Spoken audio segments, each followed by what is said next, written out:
100 साल पुराना है इस साबुन का इतिहास। नमस्कार, मैं रश्मि पांडे और आप देख रहे हैं हापुड़ हलचल। अंग्रेजों के दौर में कलकत्ता एक बड़ा बिजनेस हब होता था।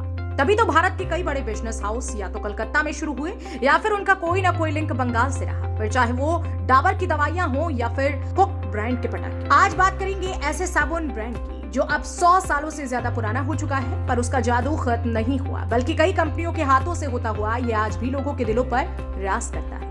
हम बात कर रहे हैं मार्गो साबुन की, वही साबुन जिससे बच्चे नहाना पसंद नहीं करते क्योंकि इसमें नीम की कड़वाहट जो होती है, पर माँ बाप नीम की औषधीय गुणों की वजह से ही इसे खूब तवज्जो देते हैं। 100 साल पहले नीम की वजह से ही साबुन ने अपनी खास पहचान बनाई और आज ये एक बड़ा इंडियन ब्रांड बन गया। मार्गो साबुन भारत में स्वदेशी आंदोलन की देन है। बात आजादी से पहले के उस दौर की है जब भारतीय बाजार अंग्रेजी सामानों से पटे पड़े थे। तब 1916 में खगेंद्र चंद्र दास ने अपने दो साथियों के साथ मिलकर कलकत्ता केमिकल कंपनी बनाई। केसी दास ने अमेरिका की स्टैनफोर्ड यूनिवर्सिटी से 1910 में केमिस्ट्री में डिग्री ली थी। उसके बाद वो कुछ वक्त के लिए जापान भी गए और फार्मास्यूटिकल्स की पढ़ाई की। वो खुद एक वैद्य परिवार से आते हैं। जब वो भारत लौट कर आए तो अंग्रेजी हुकूमत के खिलाफ चल रहे स्वदेशी आंदोलन का हिस्सा बन गए और इस कंपनी की नींव पड़ी।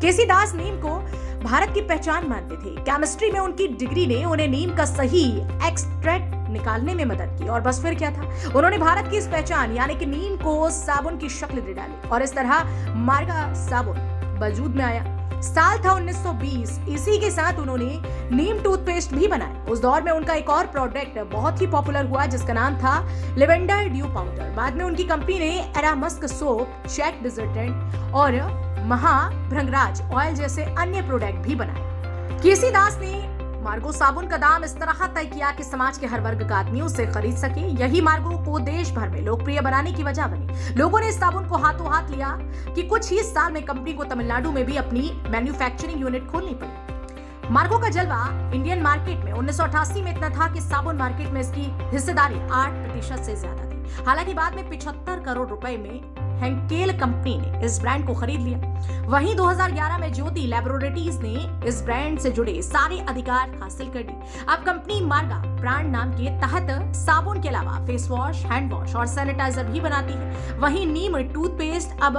नीम एक्टिव ब्रांड नाम के तहत बेचा जाता है।